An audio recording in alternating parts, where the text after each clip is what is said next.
Welcome back to the latest episode of Unscripted, a LeaseLock podcast. My guest on this episode is Elizabeth Castro Gray at Lamppost Capital, a firm she founded with her husband in 2011 that owns and operates in the great state of Texas down in Houston. And when I first agreed to pack up the gear and record with her on location in H-Town, I really thought we were going to have a conversation about a woman who definitely punches above her weight class. See, Elizabeth is a past president of the Houston Apartment Association, the largest in the nation, which is a pretty big personal achievement, especially being more impressive when you understand that the Lamppost portfolio is comprised of a total of 4 multifamily assets. However, when I arrived on site and met Elizabeth, I knew the conversation was going to go a different direction. Elizabeth's energy and passion for her business is palpable. It radiates from every one of her pores and is nothing short of contagious. And as we were setting up, she began to share the story of the Reserve, the property she asked us to film at, and I knew I wanted to share that story with all of you. I won't spoil the whole thing, but it is a story of having a focus on improving the lives of the resident base and following through regardless of the challenges that get in the way. And let's just say there were many challenges that got in the way at the Reserve. So I'm actually really excited to bring you this story. But of course, before we do, just a reminder that the views and opinions expressed in this podcast are those of the individual hosts and guests and do not necessarily reflect the official policy or position of LeaseLock. The content is intended for general informational purposes only and should not be construed as professional advice or endorsements. While we strive to ensure that the content is as accurate and up-to-date as possible, LeaseLock makes no representations or warranties of any kind, expressed or implied, regarding the accuracy, completeness, or reliability of the information discussed. The content is provided as is, and LeaseLock assumes no responsibility for any errors or omissions. Listeners should consult with qualified professionals before making any decisions based on the content of this podcast. This podcast may include references to third-party sources, which are provided for convenience and informational purposes only. LeaseLock does not endorse or take responsibility for the accuracy or reliability of any third-party content. In no event shall LeaseLock, its affiliates, or any of its employees, officers, or agents be liable for any direct, indirect, incidental, special, or consequential damages arising out of or in conjunction with the use or the reliance of the content of this podcast. Now, with the highly scripted disclaimer get out of the way, let's get unscripted with Elizabeth Castro Gray. But Elizabeth, thank you so much for inviting us here to this wonderful property. I can't wait to hear about really the story of the property, because I think there's so much of the story of you as we've been talking about it leading before we turn the mics on. So tell us a little bit about the property we're at right now and why it's so special to you. Yeah, it's very special. It's special to me, and it's special to this neighborhood. We're sitting in a historic neighborhood just 10 minutes from Hobby Airport. And after the war, after World War II, there was so much construction around here. And this property was built in 1955. It's an incredible property. That's what attracted us to it. It was in really bad shape, but under all of the grime that had accumulated over the years, the downturn in this part of the city, we could see incredible bones. And I hope you saw it walking around. 1955, I hope I look this good at 70. Yeah, it's a very good point. Yeah. That's a really good point. And you're right, it does have really good bones. And the fact that it has good bones and looks the way it does now is the end result of the story that we need to dive into. Yes. And this area around Houston Hobby, I used to run this market a long time ago for another company. Mm-hmm. And if you've been in Houston, it's a lot like a lot of markets where the area around the airport often is struggling and is a troubled area. Yeah. So you said you bought, first off, what's the name of the property? Where are we sitting? It's the Reserve at Belfort. Okay, so the Reserve at Belfort. We'll give it the shout out it deserves. Yay. You guys, you were saying you purchased it in 2019? Yes, March 1st, 2019. Okay, so almost right when we're recording this. Yes. Describe what you dealt with back in 2019 and the turnaround that you've had in this, and then why the passion is so important to you. Because I'm going to tease you a little bit. Right before we got on camera, I was like, I'm going to need you to turn the energy up. I'm like, and you've mellowed it down for me a little bit on there, because you have a real enthusiasm for this property. You really do. I really love it. Yeah. I do love it. My husband and I have just been doing this for 10 years. Okay. And the way that we have usually operated, we've done 7 multifamily deals. Okay. And the way that we usually do is we go into an area where there's a distressed property, right? we try to find something where we're not going to get killed, shot, stabbed. But the goal is, of course, to make money. We're in business to make money, Sure. right? We have a living to make. We have partners that need a return on their money, right? On their trust that they've put in us, their retirement fund, their kids' college fund, right? We understand that. But part of our mission, our goal is, yes, we're going to make money, right? But we want to make an impact. We want to make a difference in a neighborhood. We want to bring light to a neighborhood that has been a dark place. And so we buy properties that are distressed and we turn them around. And for the 10 years that we were doing this up until very recently, it was a very profitable way to work. Yeah, of if course. you go in, you turn the place around, you give people what they want. What do people want? They want cash, which is clean, affordable, safe housing. Love it. This is what they want. And this was our mission, to give to people. As you know, because you worked here, this is a very distressed part of town. Yeah. Crime was out of control. And in recent years, especially since 2019, 2020, when we first took over, crime was out of control, right? The police were not respected. There was a whole year in Houston where there was not even a graduating academy class for police. It was just a very, very distressed place. So we come on site and it was full of crime. This place was full of crime. There was drugs here. Yep. There was gang activity here. There was prostitution here. There was all kinds of things that were taking place here. And there was families that were really just struggling. They needed an affordable place to live. A lot of them blue collar workers. They work at the port. They work in the warehouses. They work in retail. They work in restaurants. They work in entertainment. They work at the stadiums that are just 15 minutes away from here, right? And so they were just looking for a place that they could afford. And they wanted a place where they could raise their children, but they were really, really struggling here. But we knew that we could turn this place around. And that was our mission. Again, obviously we have to make money. We're in business, but we want to make an impact in the community. Well, and you talk about this area, and I shared the story a little bit with you, but going deeper, like I drove by this property twice a week, every week for probably 3 years when I was running Houston. And you're absolutely right. Like I would be going back towards the airport, towards Houston Hobby. There's a gas station a half a block away from here right now. That's one of the closest ones to Houston Hobby. And I learned real fast, I was going to fill up 3 miles up on the road and not come down to this one. And that's kind of, again, when you're talking about a property that it had that type of, I'll go with the criminal elements, the best way, criminal element. From the outside, I saw that. Yes. That's not what I see driving up today. No. I mean, it is a very, very different feel.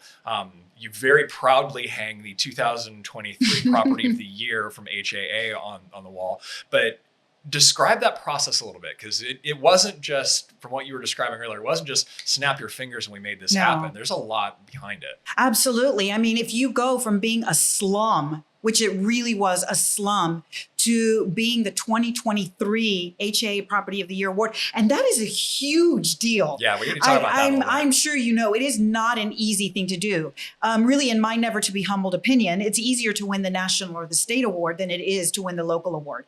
But we're very, very proud of that. The first day that we came on here, we knew it was going to be a challenge. Like I said, we have always turned around distressed properties. That's our MO. That's how we work. But I don't think that we realized how deep of a challenge it was going to be. And I have to be honest with you, Andrew, that first week, Jeff and I, my husband and I, our team, we were here long hours, 12, 14, 16 hours to turn this place around. And I thought many times, oh my goodness, what have I done? Is it too late to back out? You know, it was really, really scary. It was the crime. My manager had a gun pulled on him that first week, right in the office with the gun in his face. Wow. We had, I mean, the criminals were evident. When we started enforcing rules, making people pay rent on time, you know, it was really, really challenging. What ended up happening is the people that were just here to cause trouble didn't pay their rent. They started to leave. And we started to fill it up with people that just wanted home. And that's something that we want to provide. You know, we want people when they come in to feel at home. I don't think, my team doesn't think that because maybe economically, you know, you don't make a ton of money, that doesn't mean that you have to live in a slum, right? Yeah. We are able to provide, again, a clean, affordable, safe place that people can call home. I want them to walk in. I want the mom who has 3 jobs and all she wants to do is give her kids a safe place to live. I want her to walk in at the end of the day and walk into this living room and go, close the door and shut the world. out and she's here with her babies. I want the dad, who's supporting his family. The young people, we've had so many young people because we're just 15 minutes away from the University of Houston, right down from Texas Southern University, from HCC. You could even drive to Rice, my alma mater, it's not far from here. And students who are on a shoestring budget, right? This is an affordable place for them to live. Yeah, and I can tell honestly that honestly, for the people who are listening to this is not an advertisement for the property, though. If you want to come down to an application, yeah, I know.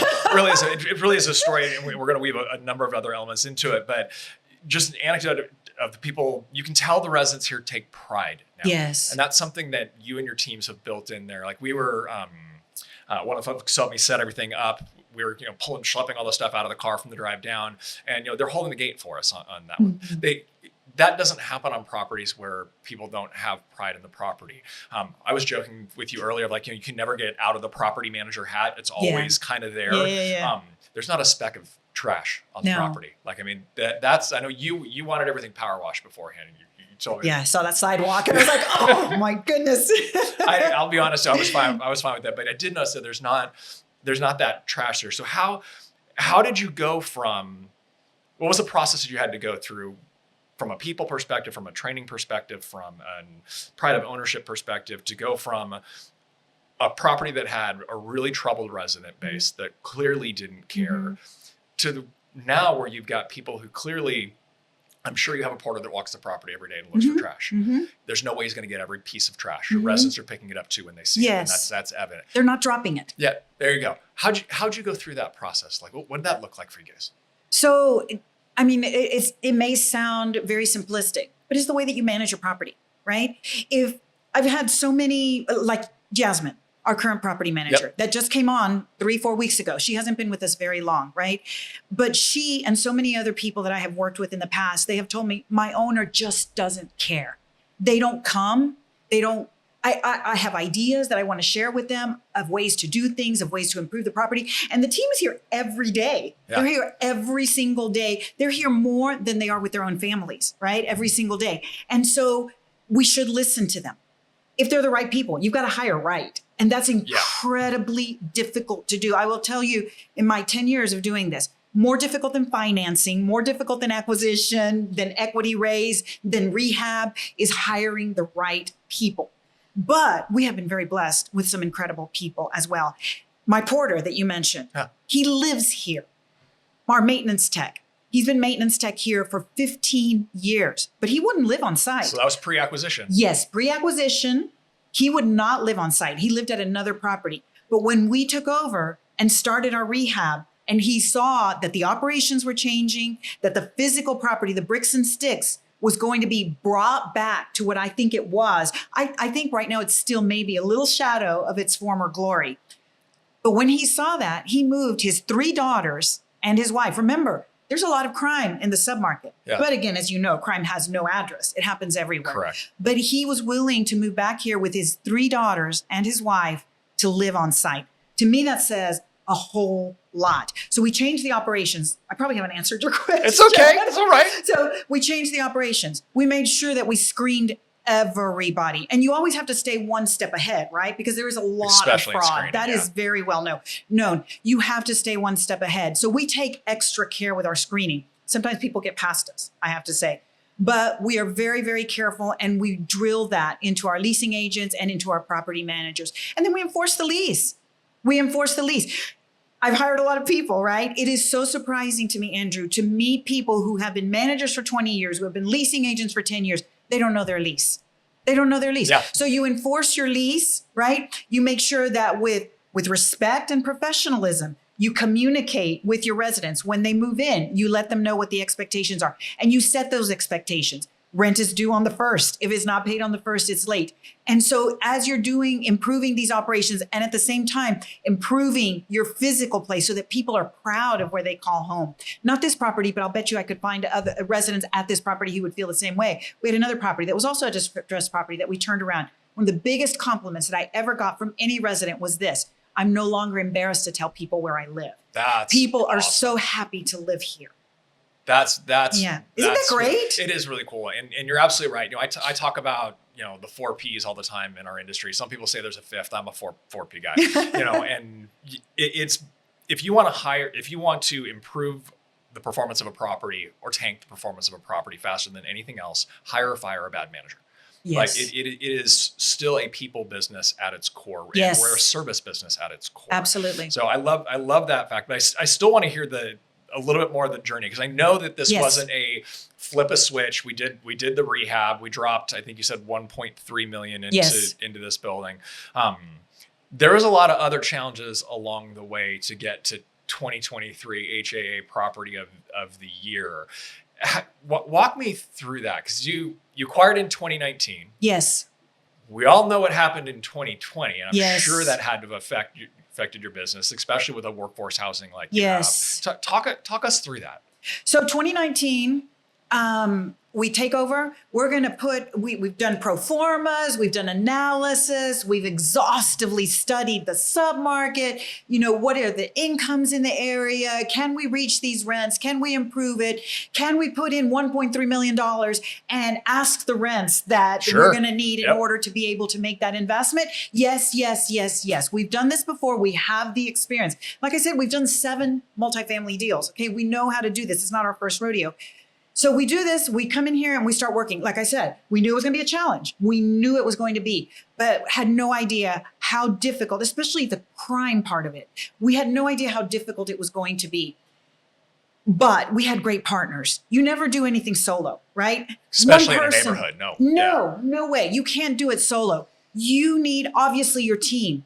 But we also worked with the local management district, other local governments, county, the city, Metro, the people that run the bus systems. We had to work with different people to combat the crime, right? To make sure that we had a place that people could call home, that it would be a safe place for them. So we're working with local authorities, right? We're working with our contractor. Got done in 1 year. Got our rehab, a $1.3 million rehab. On a 1955 building. On a 1955 building.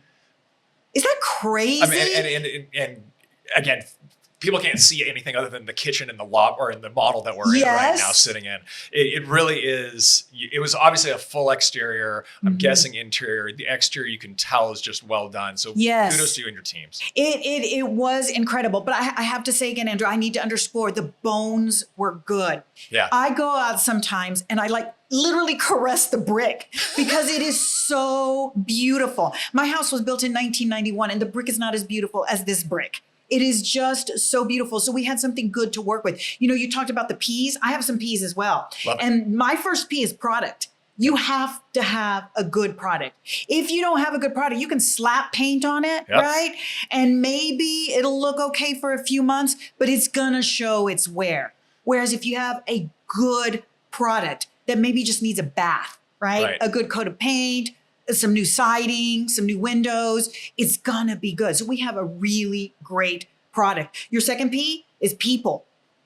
We talked about how challenging it is, right? I have fired so many managers. You talked about the quick, right? Was it, I think it was Gary Vee. He said, be quick to hire and be quick to fire. If you know that it's not going to work, why on earth would you drag it out? Correct.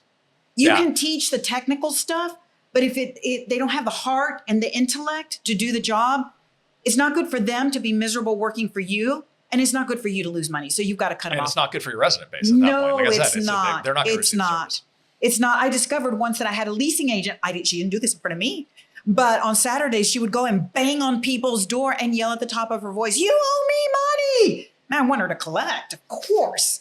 But we're not going to do that. That's not, I mean, I guess that is a technique you technically could use. I guess so. I'm guessing it's probably not as effective as, you get more bees with honey than with vinegar. It depends on the bee. True. It depends on the bee. But yeah, she wasn't collecting and she made people angry and then they didn't want to renew. So that hurt our renewal, which, as you know, can be even more important than new leases. Well, I think especially in today's marketplace, absolutely, with the amount of new product being delivered and a lack of rent growth on the new lease side, the renewal side of the equation is something that we're not talking enough about as an industry. So, no, we're not. But For us, that's even more important than the new lease, right? I mean, I don't know how in depth you want to talk about it, but you save so much money not having to rehab it, right? And if you've got a happy customer, why aren't you going to move heaven and earth to keep them? Well, and that's an interesting angle that I didn't think we'd go down and talk, but I think we should talk about it a little bit.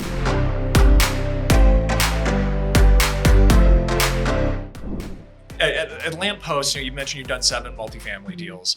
I probably walked past tables at NMHC annual meeting this past month where they did that in an hour, kind of a thing. So, and I do that not to downgrade you at all, but to kind of put that framework for, okay, you're a relatively smaller player in a huge market in Houston. Yes. Houston is a gigantic market. Yes. You're investing in an asset class that doesn't get talked about nearly as much as what's the new product, what's the price per square foot that's coming in. And we think about these marketplaces and evaluate these marketplaces on those levels. And the talking heads, like myself, tend to talk about that class A and what's the product there.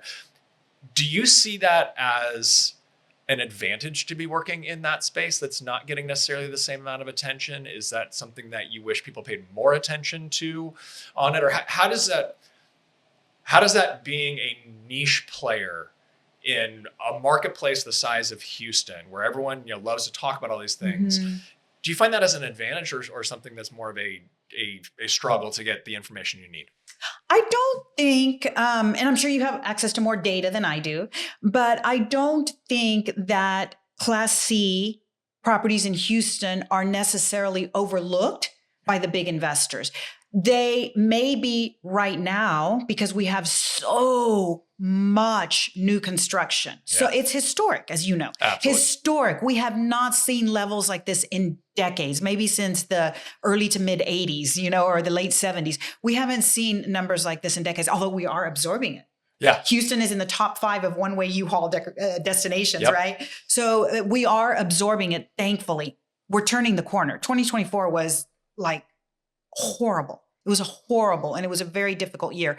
But there's billions of dollars, Andrew, billions of dollars in this market.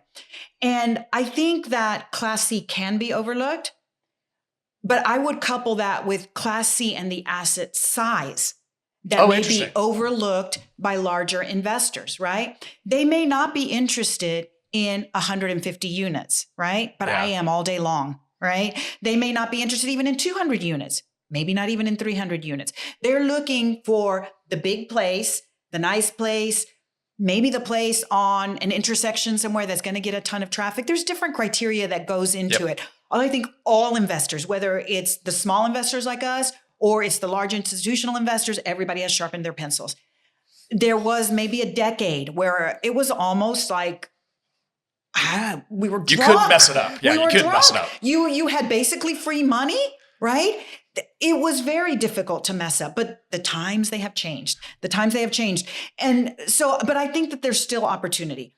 Everybody likes to chase the shiny penny, right? And we ran an A-class property too. I mean, you go in and it's so amazing to look at. But we used to, let me go a little bit aside. COVID changed the world. The COVID shutdowns. Yeah, let's definitely, I definitely want to talk about that. It changed every industry. It particularly hit ours, right? Because this is where people live. We used to say that Class C properties were a reliable investment. Why are they a reliable investment? Because these are people who are renters, not necessarily by choice, but by necessity, right? They have to rent. They live paycheck to paycheck. They have got to rent. And so we are confident up and down markets, even if there's a downturn, people need somewhere to live, right? And so the Class C is safer because the rents are lower. People are going to stay there, right? COVID changed all that. Why? Because and I'm not blaming COVID, I'm blaming the government that shut things down and destroyed lives and economies. More on that later. Yeah. That's probably a different podcast. That's okay. It's a different one, right? Maybe not here. But what happened then is what was shut down? Blue collar jobs, right? Warehouses, retail, restaurants, everywhere that there was interaction with the public, which is where a lot of my residents work, right? That was shut down. It was shut down. And who kept working from home, right? White collar workers, right? The accountants and the attorneys. These people were able to, because their jobs could be done from home. My waitress cannot work from home, right? The guy who is selling tennis shoes, he cannot work from home. The guy who is loading the UPS trucks, he can't work from home. He can't. And so that completely turned things on its head. Yeah. So, and I mean, I have to imagine on a property like this in a portfolio like yours, that had to have had probably a pretty direct impact on the financial situation of the property. Yes. I think we were talking about towing earlier on the on a sidebar, and I had never thought about what you said, but that cash flow management becomes so important, because if you are really being super aggressive with the towing policy, they're now paying the towing company and might have the challenge paying the rent. And that's when the income is coming in. During COVID, the income wasn't even coming in. It stopped. Wow. It stopped. I probably got sidetracked. I'm sorry. Okay. Don't worry about it. I keep seeing the different things. But we bought it in 2019. 1 year later, March 1st, 2020, we had stabilized the property, finished that $1.3 million rehab. We were at 90%. We were covering our debt. Everything was good. And we were ready to move forward and go on to the next stage. And literally 2 weeks later, 10 days. Our illustrious county judge shut down the county, shuttered businesses, really ruined lives, not just ours, but my residents. All of a sudden, they are out of work. What are they going to do? They can't pay their rent. I can send them demand letters. I can send them notices to vacate. I can file eviction. What's it going to do? It's not going to do anything. I'm just going to make their lives more miserable. Right. And we started to see a steady stream of people out the front gate with moving trucks, going back home, people doubling, tripling up in single family homes, living with their families. They just couldn't pay the rent. They just could not pay the rent. And we dropped almost overnight, 90% to 83% occupancy, and our delinquency just soared. We were at a critical point. We were ready to roar, and boom, something that you cannot put in a pro forma, something that you cannot forecast, something that when in the history of the world had something ever hit our economy, the United States economy, like that? No idea. 2 weeks to stop the spread. 2 weeks turned into 4, turned into 6, turned into a year. Yep. And we couldn't do anything about it. That was a very difficult time. But here's Love the it when you have silver a but. lining. Here's the silver lining. We never missed a loan payment. Never, not once. We never missed payroll. Never, not once. We didn't pay ourselves, but we paid our people, we paid our vendors, and we paid the bank. And we were able to get through. We paid insurance, we paid property tax. At the same time, that's another thing. The property tax and insurance are going crazy. People see landlord, right? And a lot of them think the institutional landlord, right? They think, like the Monopoly guy, right? With the two bags. That is exactly what they think of. Two bags of money, right? And I'm going to the bank with all your rent. And you hear all the popular songs, the hip hop songs about rent and eviction and things like that.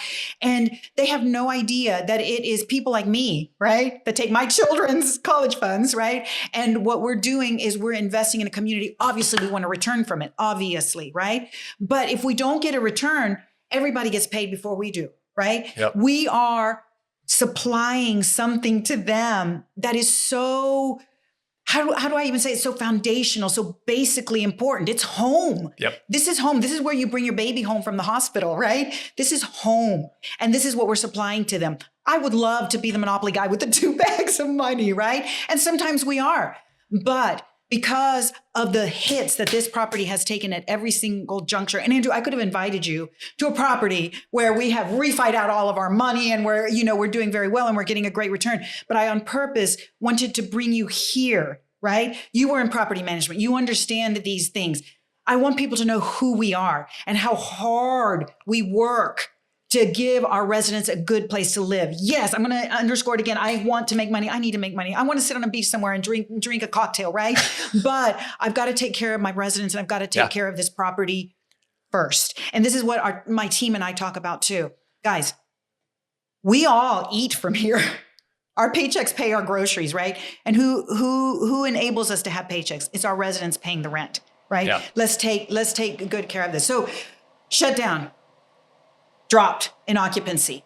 We managed to get through that. Things start to reopen again. I love Texas. Texas is so beautiful. Houston, despite its problems, is an incredible city with hardworking people. And so our economy starts to come back. And as you know, it came roaring back. It came roaring back. So all of a sudden, we come out of all of this trouble, and now it's like the 20s, the roaring 20s again. And I think it's literally the 20s, right? Yep, it is. The roaring 20s again. And rents are increasing double digits. In some places, we saw rents increasing by 20% or more. Right? We didn't raise our rents here 20%, but we were able to get our rents back up so that we could start moving forward, right? Our occupancy increased. So when we got the visit from the Houston Apartment Association, we won the award. It's going fantastic. And then it's time to refinance or to sell. Oh, this is great. We're going to do good. I'm going to give a great return to my partners on this. We're going to have a great return. I might be able to make it to the beach with that cocktail, might be able to do it. And then the Fed meets.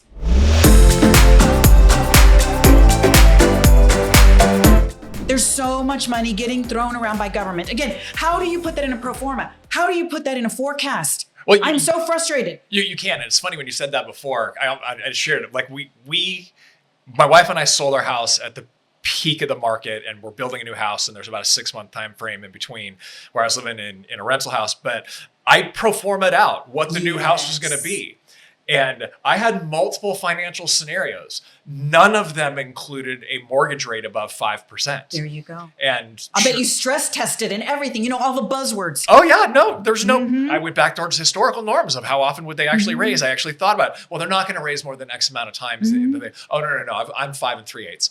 And so I get it. Yes, you can't perform 11 it. times in 18 months. They raised the rates 11 times in 18 months. And for a capital dependent industry like multifamily, like commercial real estate, you live and die by that. So we're at the point where the Fed has raised it so high, right?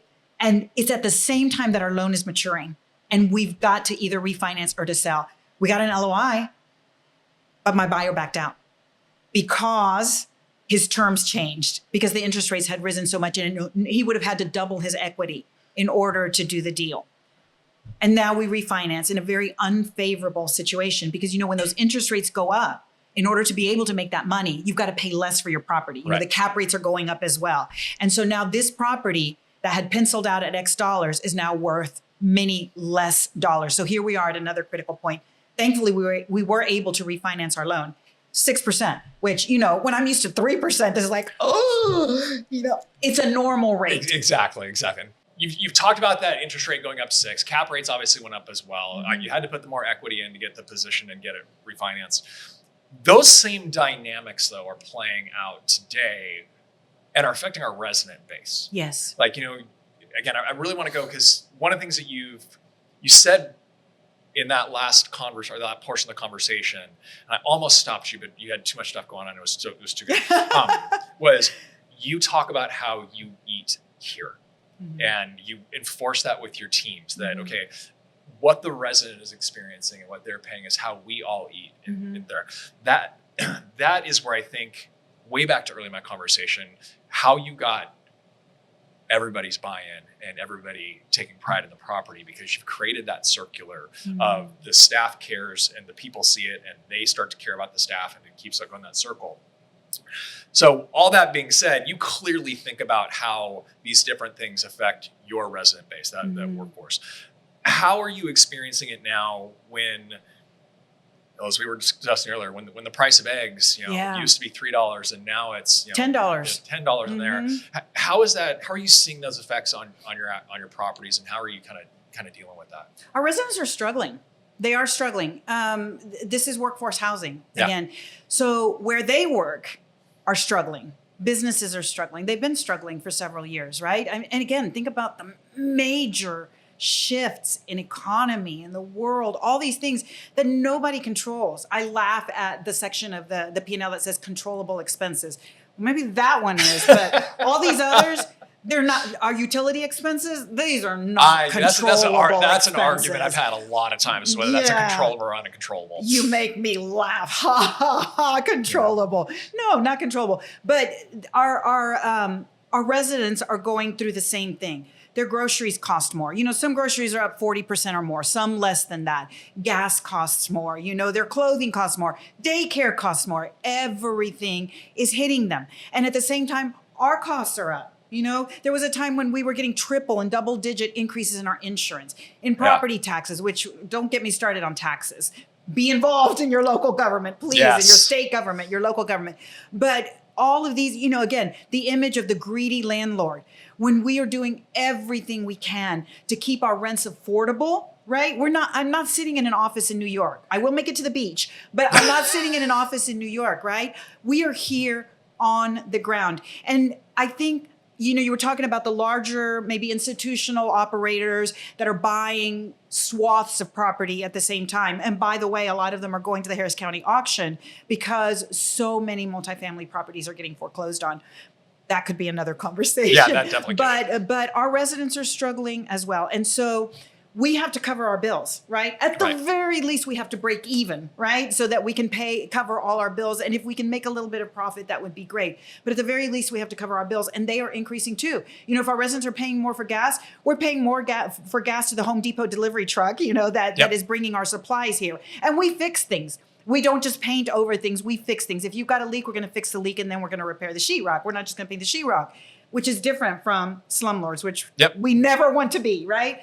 But they are going through those struggles, and it's very hard for them. And I think that we are looking for everything that we can do to help save them the money. You talked about the towing. Obviously, we've got to enforce who's on our property, right? If somebody's in front of the dumpster, the fire lane, we've got to tow them.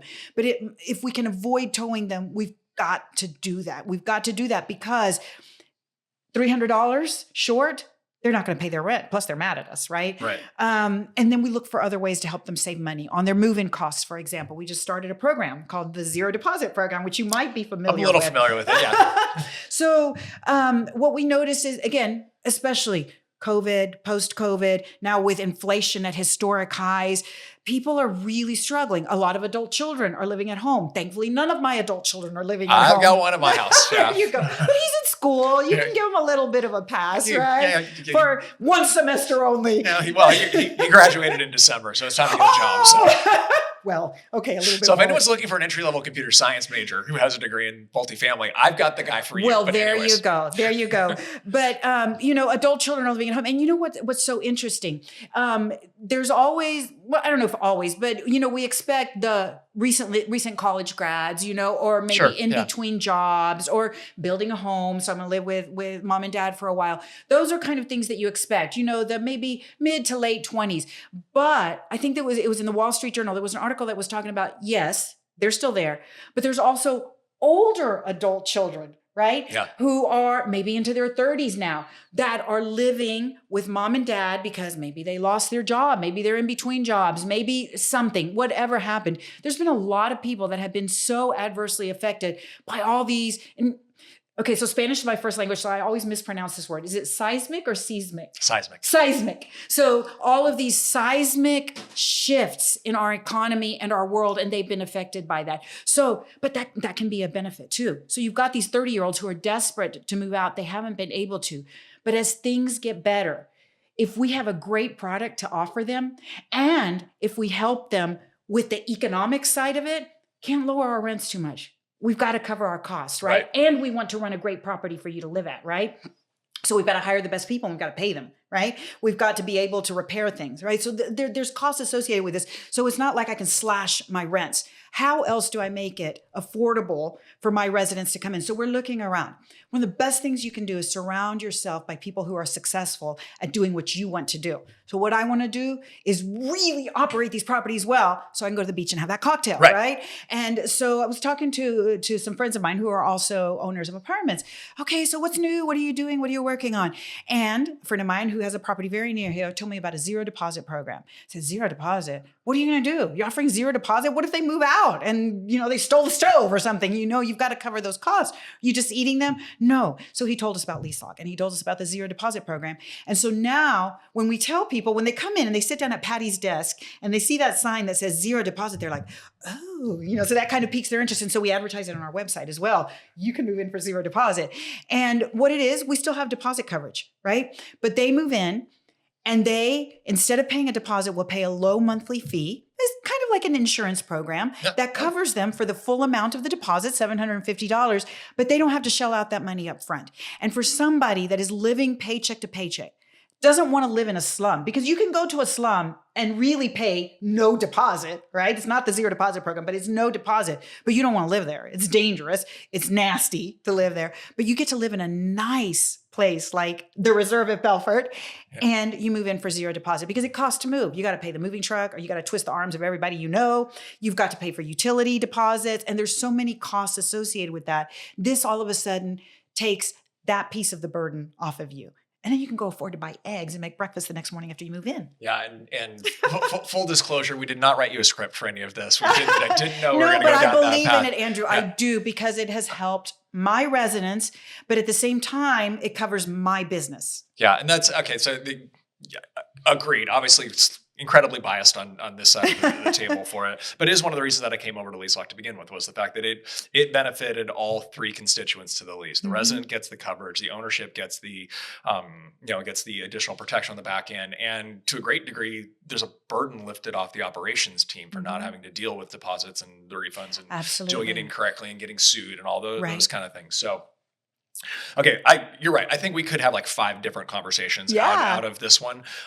But there's one more question I have to ask you, because as I was doing my research on this, there were a lot of conversations that we could have gone down. Like I really wanted to have the conversation with you of, how does someone with 7 multifamily deals punch at a level where you're a previous president of HAA? Like, I mean, it's you punch way above your weight class on that and operating that. That was one level. But as I was doing more and more research on you, I noticed a theme.